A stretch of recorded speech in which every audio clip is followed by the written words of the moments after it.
Depois de estudarmos as PAs, agora chegou a vez da gente estudar as PGs, as progressões geométricas. Para começar, então, a gente tem aqui uma foto de uma bactéria muito famosa, chamada Treponema pallidum. Está aqui, né? Todos vocês conhecem. Talvez nunca tenham visto tão de perto assim. Ela foi ampliada 140 vezes. Essa é a famosíssima Treponema pallidum. Ela é uma bactéria que causa a sífilis, uma doença sexualmente transmissível. Tá? Várias bactérias, vamos ler aqui a nossa introdução, se reproduzem de forma extremamente rápida. Um exemplo é justamente dessa foto. Treponema pallidum, que causa a sífilis. De hora em hora, cada uma delas se transforma em 8 novas bactérias iguais.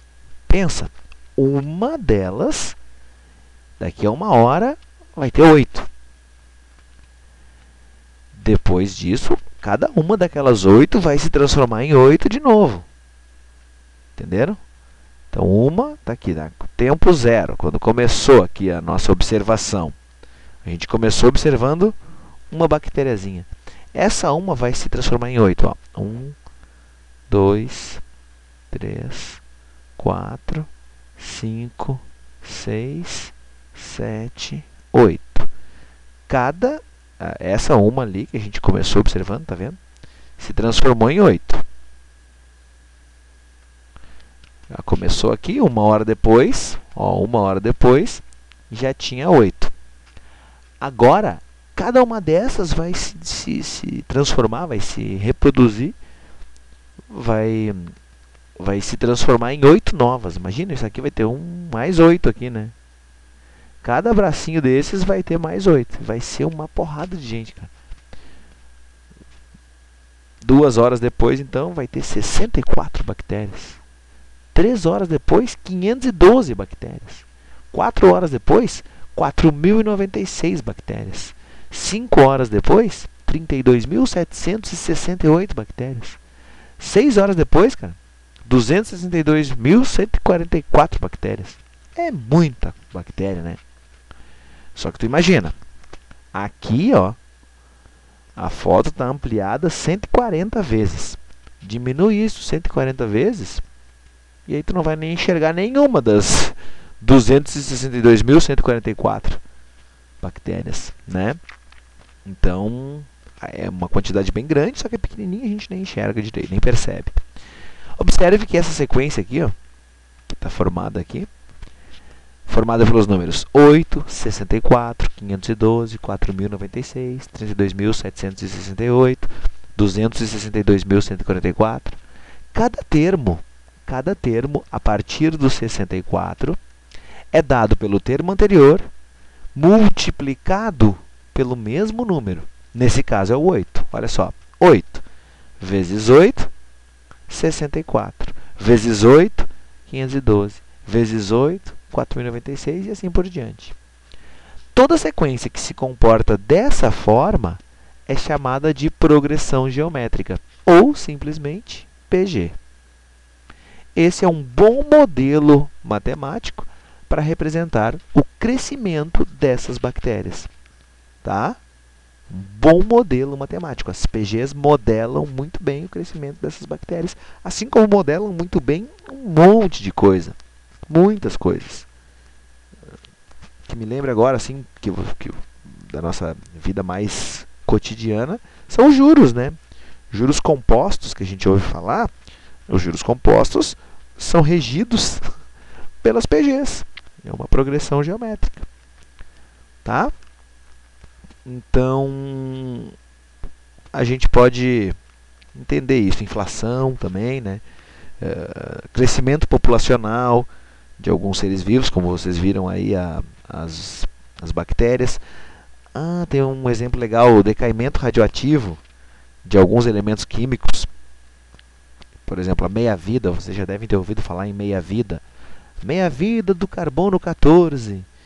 Perguntem para a professora de química sobre a meia-vida. Eu e ela já demos uma aula sobre meia-vida. Eu e ela, mais a professora de física, mais a prof de biologia, todos nós juntos demos uma aula sobre o decaimento de alguns elementos radioativos. A gente vai estudar em sala de aula, mas é bem interessante vocês perceberem a presença das PGs, tá? Também em outros fenômenos da natureza a gente percebe aí a presença das PGs, mas isso tudo, esses fenômenos, a gente vai aos pouquinhos conhecendo, se adaptando, se apropriando deles, modelando esses fenômenos através das PGs. O interessante hoje, neste momento, neste vídeo, é entender que as sequências que crescem assim, crescem ou decrescem, né? Mas as sequências que se comportam dessa maneira, onde cada termo a partir do segundo é dado pelo anterior, multiplicado por um número que é sempre o mesmo, né? Nesse caso aí é o 8, mas pode ser qualquer um. Então a gente tem aí uma PG, tá? Olha só, a gente vai chamar então de PG toda sequência numérica em que cada termo a partir do segundo é o anterior multiplicado por uma constante chamada razão da PG. Daqui a pouquinho a gente vai ver, mas já vou falar para vocês que as PGs, a razão das PGs é batizada pela letra Q. Na PA era o R, na PG é o Q, letra Q. Tá? E aí a gente tem alguns exemplos. Na sequência 1, 5, 25, 125, 625. Cada termo a partir do segundo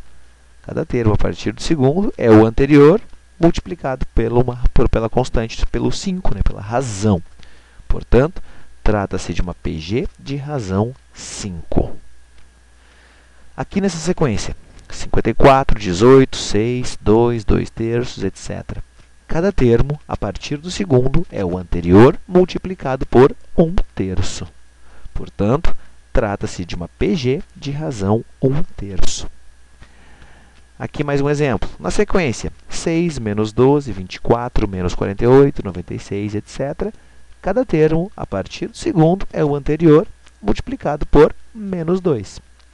Portanto, trata-se de uma PG de razão menos 2.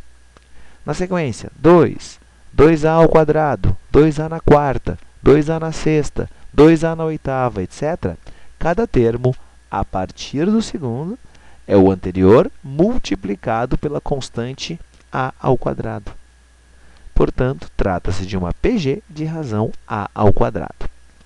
Alguém pode ter perguntado aí como é que a gente calcula a razão de uma PG. Como é que a gente calcula a razão de uma PG? É justamente o que a observação aqui nos traz. Ó. Para obter a razão de uma PG, basta dividir qualquer termo a partir do segundo por seu antecessor. Claro, não posso pegar o primeiro, né? Por quê? Porque o primeiro não tem antecessor. Então, se eu fizer 5 dividido por 1, deu 5. 25 dividido por 5, 5. 125 dividido por 25, deu 5. 625 dividido por 125, dá 5. Isso é uma PG. Aqui, 18 dividido por 54, 18 sobre 54. A gente simplifica isso, né? Divide em cima e embaixo por 18. Divide em cima e embaixo por 18 e aí vai ter 1 terço. Está aqui a razão. Aqui, menos 12 dividido por 6. Menos 12 dividido por 6 dá menos 2.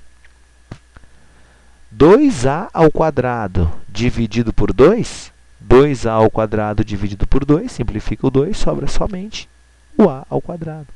Ó, 2a ao quadrado dividido por 2, zuc, zuc, sobra a ao quadrado. E eu peguei sempre o segundo dividido pelo primeiro, porque costuma ser mais fácil, mas não é obrigado. Eu posso dividir esse, por exemplo, o 2a na oitava dividido por 2a na sexta.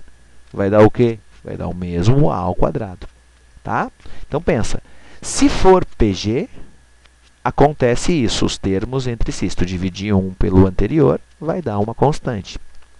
Mas, ao mesmo tempo, se tu dividir os termos um termo pelo seu anterior, um termo pelo seu anterior, um termo pelo seu anterior, e sempre der a mesma coisa, então a gente também tem uma PG. Então é uma coisa, a recíproca é verdadeira, né? Se tiver uma razão, é PG. E se tem PG, se é PG, tem uma razão.